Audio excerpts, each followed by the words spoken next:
Hey everybody, welcome back to part 5 of this mini-series in which I'm painting a Stormcast Eternal Liberator from the Age of Sigmar game, Games Workshop company. We're at pretty much the last stretch now. In the previous video I should really have at least put the next layer onto the lightning bolts on the hammer and the shield there, and on the lightning bolts on his shoulder pad, but I forgot. So without further ado, I'm going to jump straight into them. And for this I'm using Ulthwyn Grey.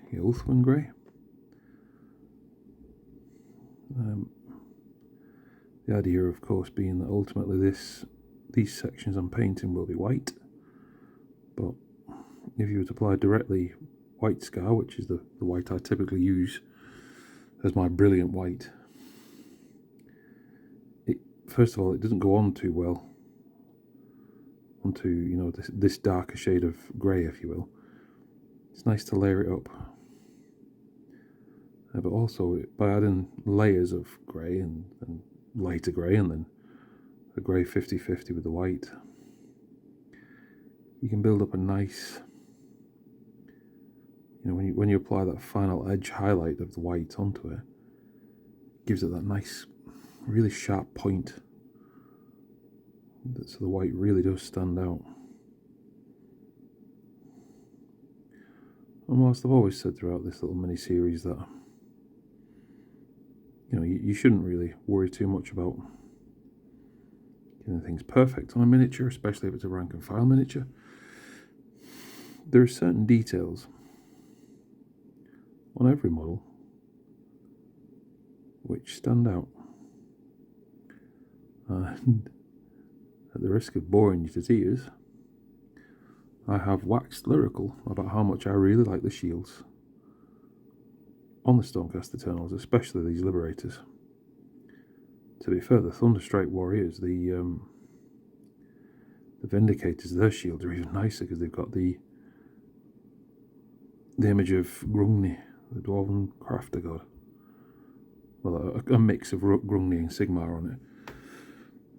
But I don't know, those lightning bolts, they really stand out.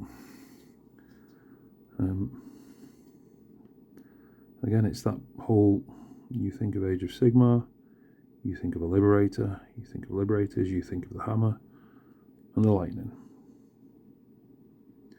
Because there's nothing more glam rock than a big dude in gold armor wielding a hammer and lightning.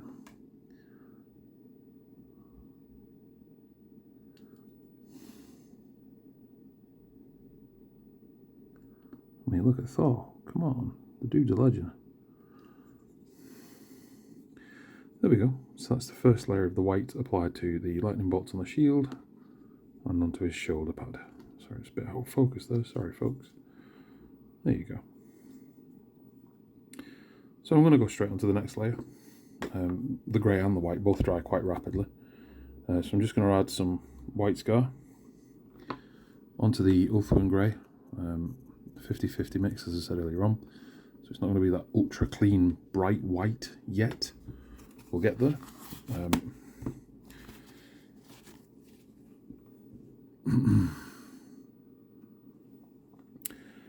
And again, to co-opt that term before I used earlier, which sounded awfully pretentious but made me giggle, it's butterfly's kiss time. And you just very gently letting the brush just it sounds so pretentious.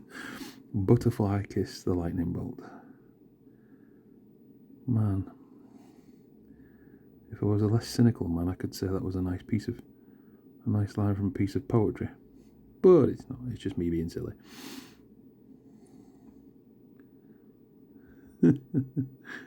Butterfly kiss.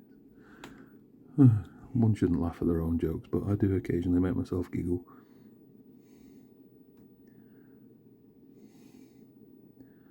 I mean, what a name for a rock song, though, eh?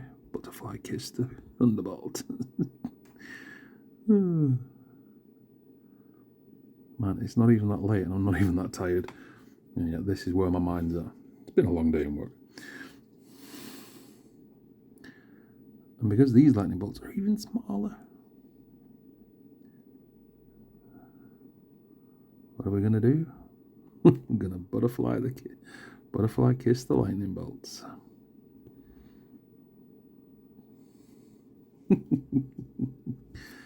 I am ridiculous. And I suppose ridiculous comes with the territory. I'm modelling paint toy soldiers for fun. I'm talking to myself whilst making a video for YouTube. I don't know if people are going to watch it. I hope they do. But you know what? It makes me happy. And I hope if you are watching this video, my weirdness and silliness makes you happy. And if it does, great. We can all be happy together. Alright, and then for the final stage, we're just going to go with a pure white scar. And really just no filter, just straight on there. I think Workshop might do a brighter white. I'm not 100% sure on that one, you know. I know they do a darker white, Corax white. But this stuff's fairly, it's fairly bright. And again, you just, like with the brightest pink on the hammer tape and the Gladius tape, you just want to gently like apply this bright white to the very edges of the lightning bolts, to the raised bits, you know, you don't want to go over the whole thing because it loses the effect, it washes it out. A bit like if you overexpose a camera, really. Too much light, you overexpose the image, you can't tell it apart from the rest of it. Similar principle. You just want to apply the smallest amount of white to the very raised tips of the lightning bolts.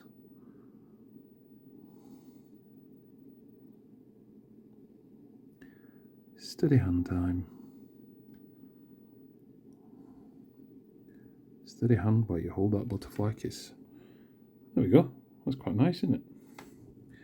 And then again, same thing on the shoulder pads.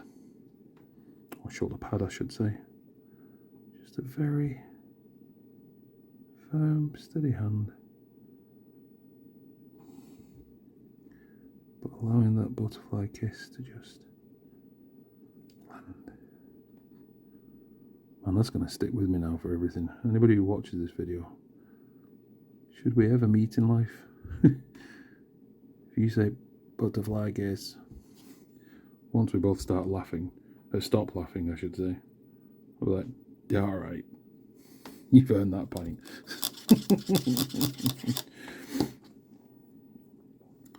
And there we go. Simple, elegant. There's the white lightning bolts on the hammer, on the shield applied to. I'm not sure the corpusant worked. I think it would work if, say, I did a bit of wet blending to a mid-tone blue between the Cantor and the corpusant. I may come back to that at some point, but again, it's a rank and file trooper. I probably won't. The lightning bolts on the hammer, weirdly, it works quite nice on that one, but no, never mind. So all that's left now is to go over the black edges. I should really have started off with the black, to be fair, because it's so entrenched in the model, and the gold. So what I'll do is I'll start with the black, I think. Yeah, well, start with the black. And I quite like Workshop's recipe for black, which is you start off with Abaddon black, mix it up to Eshin grey, finish it off with Dawnstone. I just think it works. I think it works very well. Some models it doesn't work on. You want a dingier black on or a bluer black on it. Honestly, depends on what model you're painting, what range you're painting.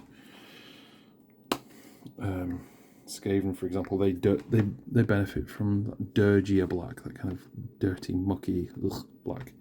But if you clean black on, say, your Dark Reapers, or as in this case, the Stormcast Eternals belt, straps and what have you, yeah, you want that.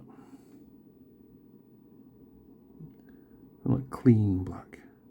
And all we're doing is we're just taking the edges of the belt. I'm applying a 50-50 mix of Eshin Grey and Abaddon Black first, just to slightly raise it from the Abaddon Black. Nothing too crazy. Less is more with black, I find. And again, finding where the light would naturally reflect. If you look at any black item, whether it's a keyboard or a belt, an actual belt, and you really look at how the light reflects off it. I've just gone over the gold with black. I'm an idiot. See, this, folks, is an example of where I'm going to get the brush out, get it wet, try and, yeah, see what I mean? You can clean it off quickly. If you're at quick enough, you can get the black. You can get a dark colour off a light colour. Just pays to be neat. But anyway, I digress. If you look at a real life thing around you, whether it's a wardrobe or an actual black belt, your car if it's black, whatever, find something that's black, your TV, monitor, whatever, and you look at how the light actually falls on it. I mean, there's parts of it where it's almost like a very light grey. Some blacks I've seen where they reflected the light quite neatly and it's almost white, and you're like, wow. But then offset against that is a very dark black. And that's what you're aiming for when you're painting your minis, is to get that nice contrast. Anyway, again, I'm waffling, sorry folks. But then this is the 5th video in the series. Any consistent viewers will know by now. I do ramble. So next up, I'm going up to straight up Eshin Grey. No mix with the black or anything. Same principle, just along the top and the bottom of the belt, just to catch where the light would fall naturally on the belt itself. You don't need to be too precious about if the line's too thick or thin. As we build up in brightness of the grey, that's where we become more sparing with the application. You want to set a foundation anyway for the lighter colours to come. And again, yeah, I mean, I've been painting for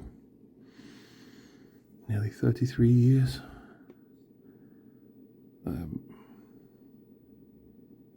You know, my fine motor skills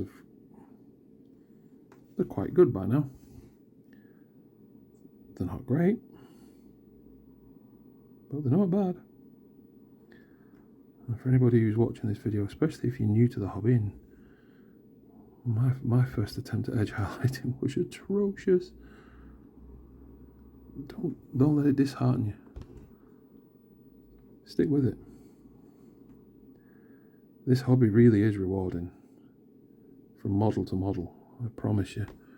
If you stick with it and you think to yourself, oh God, the last model I painted was,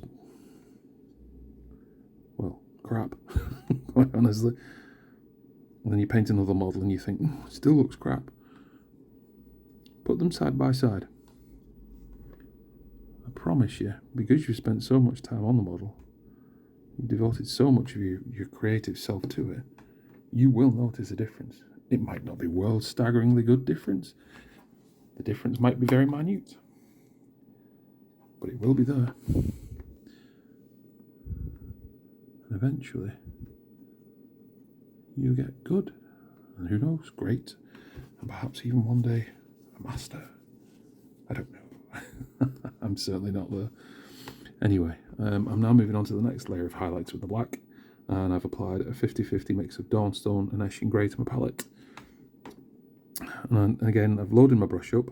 I've made that chisel effect so it's nice and flat but squared off. And this is where I am going to start to pay a bit more attention a bit more lightness. Apply the butterfly's kiss. Just gently, very gently, apply it to the edges of the top and the bottom. You don't need to capture the whole belt. Enough of a suggestion is enough, you know. Like that. That's nice. And again, here on the reliquary, just a hint of what you're aiming for is enough. The belt again, the belt's a feature. I know it shouldn't be because it's just a belt. Because they are such larger than life characters, it pays to pay a bit more attention to. First of all, it's a mid part of the model. You know, it separates the legs from the torso. Obviously, that's what a belt does. Well, it holds your pants up, but in this case, it separates the model. So you want to pay it a bit of due diligence. You know, just a little nod, a little. It's a nice separator of the model. It breaks up that wall of gold that is the armour. And again, you don't need to get crazy, especially if it's a rank and file trooper. The character models, they carry a lot more detail on them anyway, so you know you probably afford to pay a little less time on a character model's belt, if anything, but it rewards itself, you know. There we go. Not quite finished yet. I've just got one more layer of pure Dawnstone to apply. Again, same principle of the butterfly's kiss. And I'm only going to apply it in select areas, but it'll lift the black completely.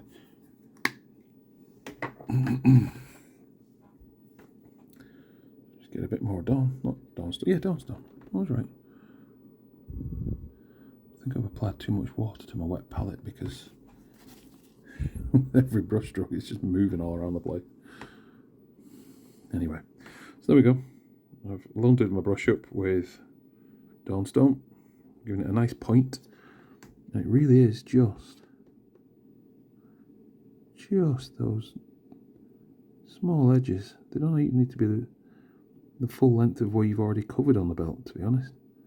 Ooh, bit of a slip there. I can go over it in black though, that's not an issue. And again, just that small butterfly's kiss. Butterfly's kiss.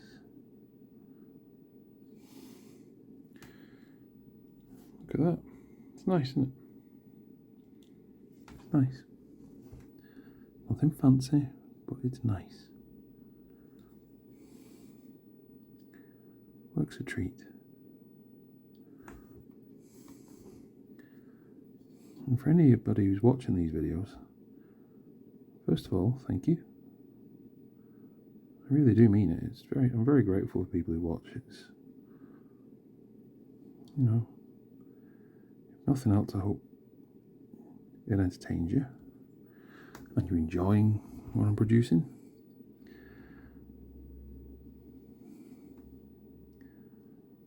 But feel free, please do feel free to reach out and let me know what you think. You know, I mean, you may think what I'm doing is rubbish. Well, that's entirely your opinion, and you're right to say as much. Don't get me wrong, if you get rude with it, I'll probably just ignore it. But, you know, I'm not... I accept criticism, constructive criticism. Very welcome to it, in fact. If you've got some genuinely good constructive criticism to say, oh, Chris, have you tried this?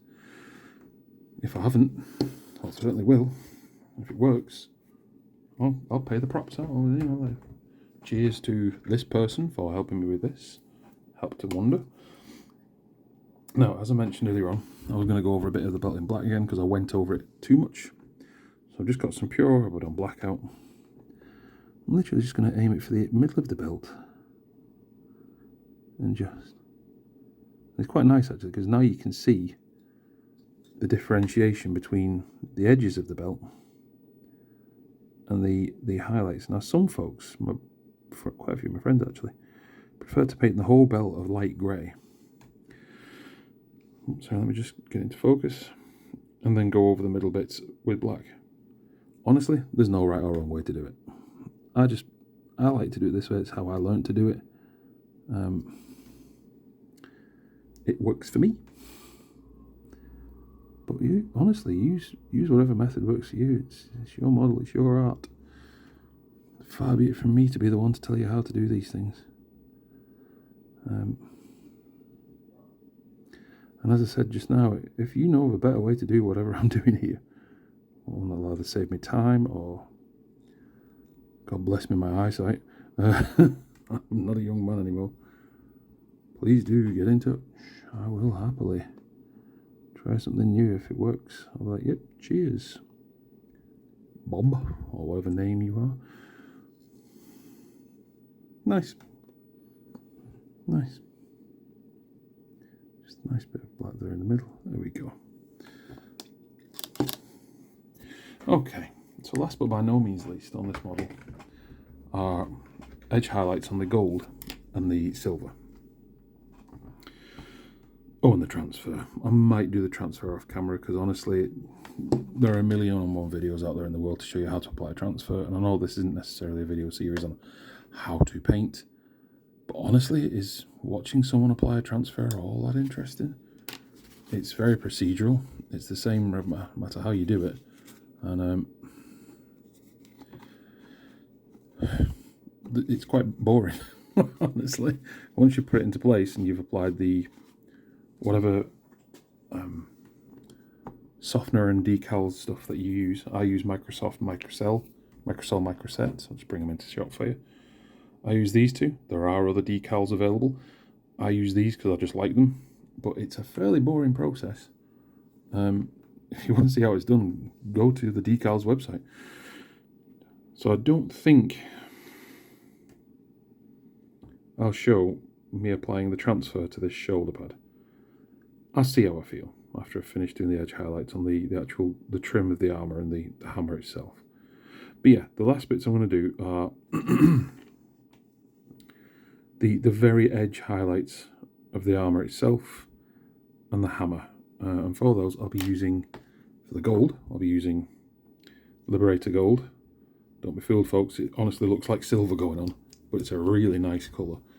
And for the hammer, pure Runefang steel, very sparingly. It's a very bright silver. It's awesome, but very bright.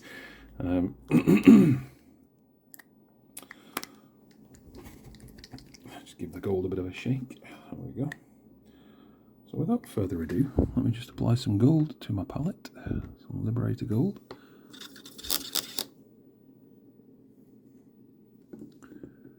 Let's load up my brush. Get that nice point. Here we are. So again, we're going to find our point of reference for the light. It's about there. Yep, I'm happy with that. And we're just applying the gold to the very, very edges of his armour. Now, I like to, a lot of people prefer to just do spot highlighting at this point. Some models I do, some models I don't.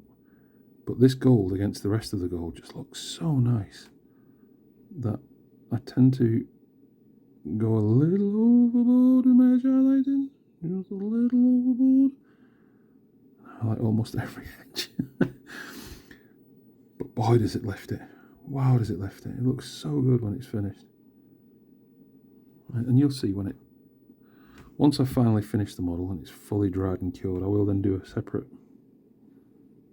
mini video just to display, you know, with the transfer on and the... When I've painted the rim of the base itself. I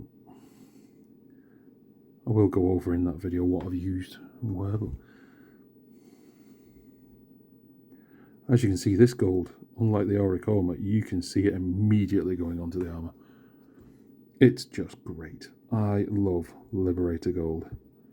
It's such a very nice colour to use. It immediately grabs you. Stands out. I can see why they chose, I think they use Liberator Gold as the base for Indrasta's armour, the Huntress. And I can see why it's such a very nice gold. It works wonders. Hides a lot of mistakes too, like, you know, it's...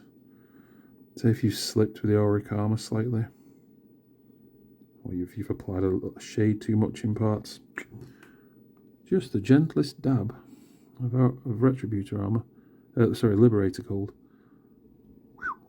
It covers up all crimes. It really does.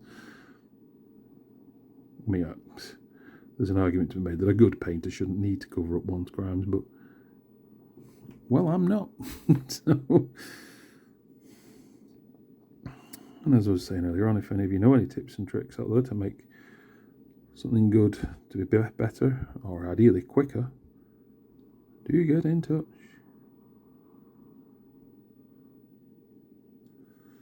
As you can see, it goes on real nice, it goes on real quick.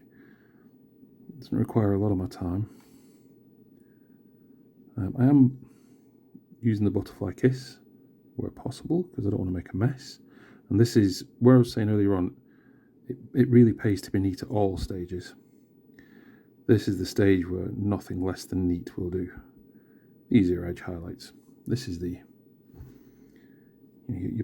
this is where you're applying your finishing polish. This is where you're saying, look at me, look at how good this is. This is what makes your model pop on the battlefield, or in your photographs, or whatever you paint for. The edge highlights really lift it. And that's the same for every model, not just Stormcast Eternals, but, I missed some white. I missed the white of the Thunderbolt underneath. Oh, man. I will probably cover that off camera, because you've already seen how I do white. It's not going to be that interesting to just watch me paint a knee.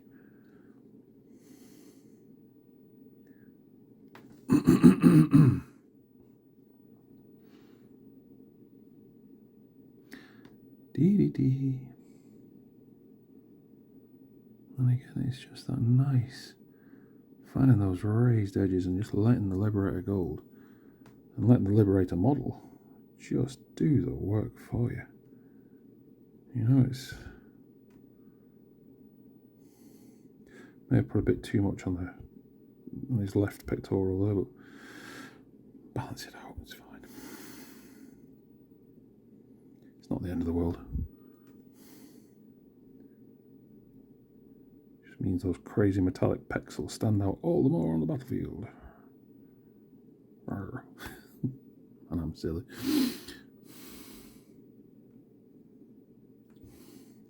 Now here's where you really, really want to get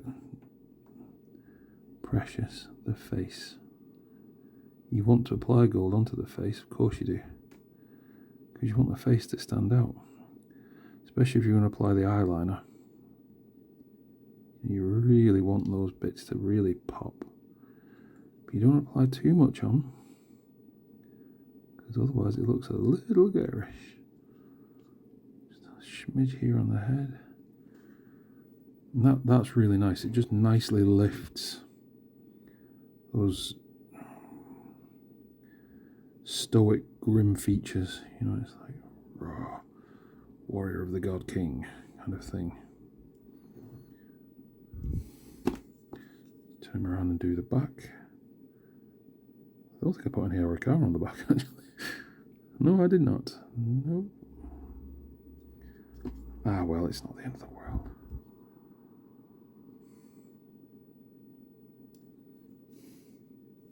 You'll notice as well that I'm doing the shoulder pads and the hands last. And this is deliberate. As with any activity, you'll find you get tired whenever you do anything, especially motor skill activity. And I try and not rush. I don't like to rush through the model at any point.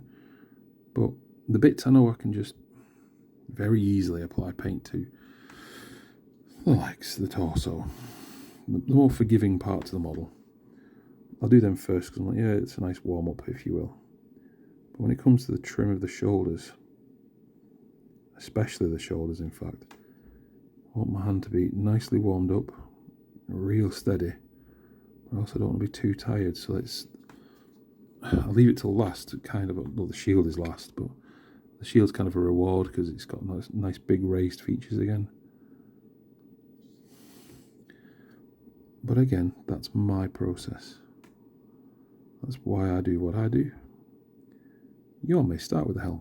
In fact, I think my brother does. He always starts with the face. Maybe I should take a note, because he's far better at this than I am.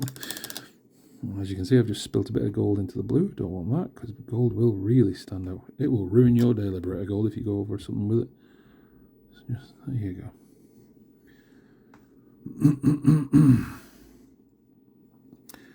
Oh yeah, and then the actual gauntlet itself and the elbow piece. Speaking of elbows, I've knackered mine recently. Got tennis elbow of all things. In the gym, I think we got it from him. My doctor and I were like, what happened? Doing pull-ups. Yep, I'll do it. Something else for any of my viewers who are not yet in their 40s to look forward to. Your body just starts to fall to bits doing things you've been able to do for years. It's great. Oh no, I'm lying. It's horrible. I jest, but if any of you all are working out there in the gym, or anywhere for that matter, please look after yourselves. Torn muscles are no fun at any age. Ruptured tendons are even less fun. Went a bit dark, didn't it? Sorry, folks.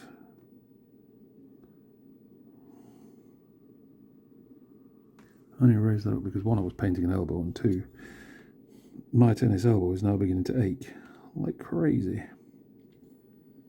I do these little videos in usually no more than an hour whilst I'm working it out, helping it to get better and stronger and what have you. And it will heal itself, which is great.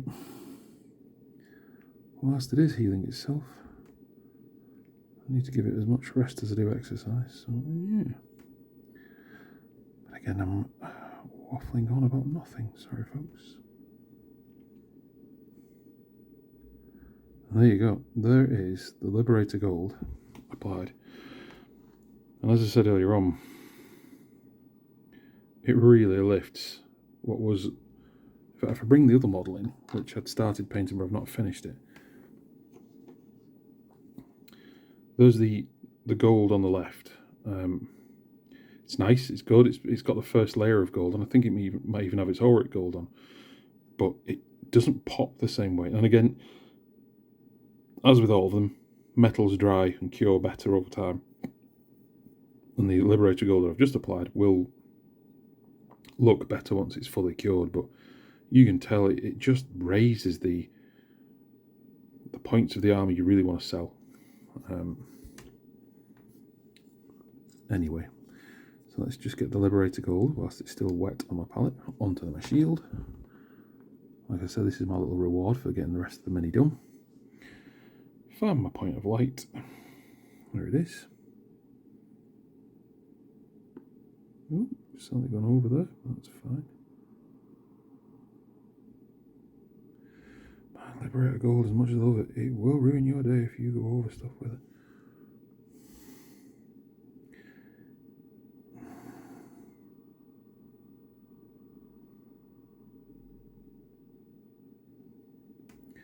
It is an unforgiving paint when it comes to making a mess. Ooh boy, is it. It's very densely pigmented, or at least I presume that's the case. It's very, very viscous. It goes on brilliantly. It dries even better. I love this stuff. I think Liberator Gold's awesome. And it's got a real cold sheen to it. You know, again, if you're familiar with the hobby and you know of the model in Drasta, if not, go look it up. The way that GW have painted her, beautiful, really cold, and not this warm gold that you get with the Hammers of Sigmar, but a really cold, almost silver look to her armour. It's real nice. Anyway, there we go. That's the gold applied. Like I say, I have missed the lightning bolt on the knee. I'll probably do that off camera. Well, you know what? I might do it on camera. Should I do it on camera?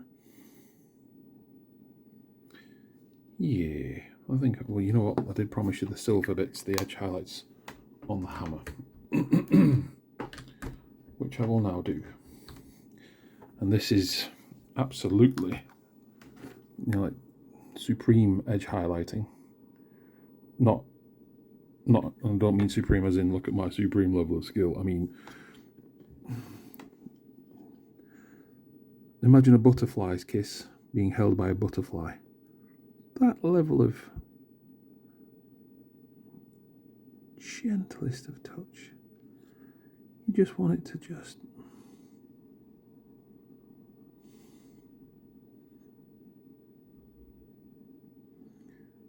Good Lord, it's so delicate. But it makes all the difference. If you can get it to just right. Oh, it makes all the difference.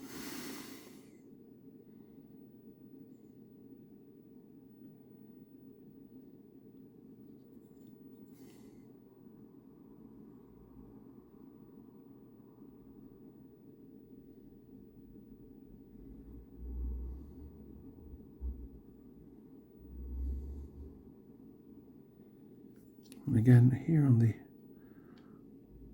Terre Rouge, I need a bit more silver on my brush actually. On the Terre Rouge, the little studs, just the gentlest of touch, and then again on the scales of the chainmail, just like with the haft of the Gladius and the Warhammer itself, gentle spot touching each scale. It's a little laborious, I'll be the first to admit it, but the finished effect, if you get it done right, it lifts the model just so nicely. You're almost like polka dotting the scales. Really just gentle. There we go. Well, I think this boy's nearly done.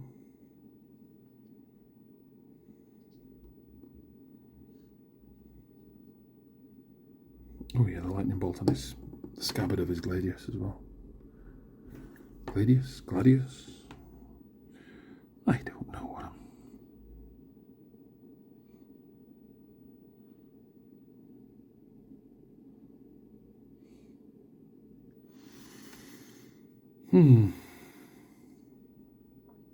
Okay. I quite like that. That's nice. Right, and then, you know what? I'll do the lightning bolt on the knee. It's very easy. It's a big bold lightning bolt as well, so I can afford to be a little bit more, or a little bit less precious about it. Well, that's a bit too much paint on it. I'm just... So here we go.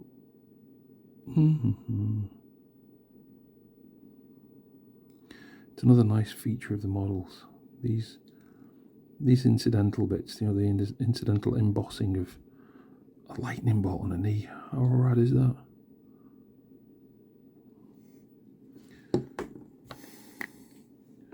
I mean, the Lord Castellan, when I eventually paint him, his lightning bolt, I'll bring it into the pitch so you can see the image.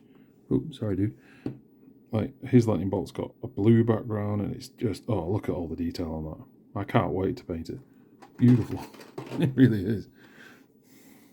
I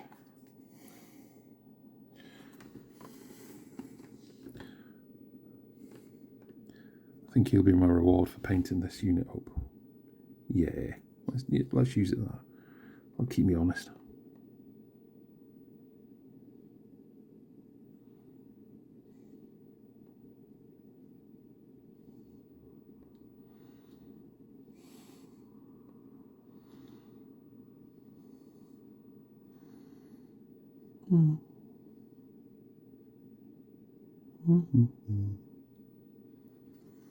There we go, and then just pure white on there.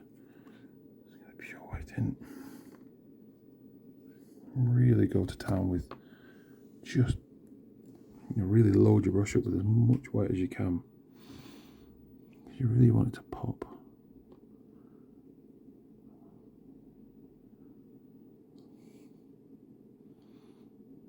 mean, there's an argument to it. I could have just coloured this whole knee pad in blue. That would have made it really pop.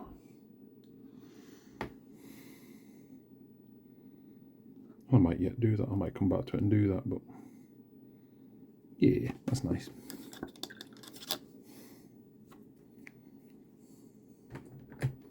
You know what?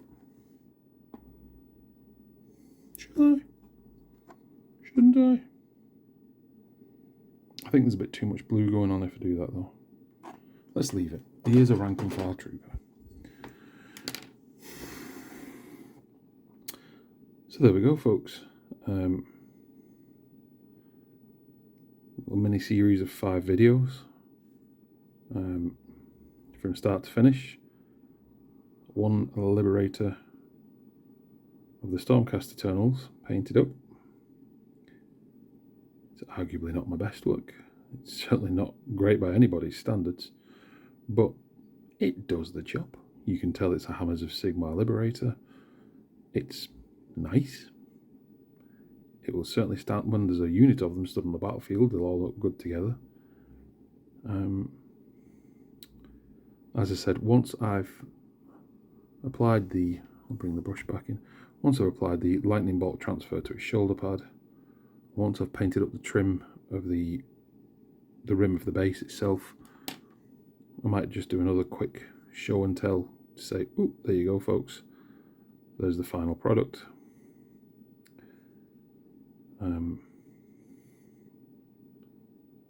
But there we go.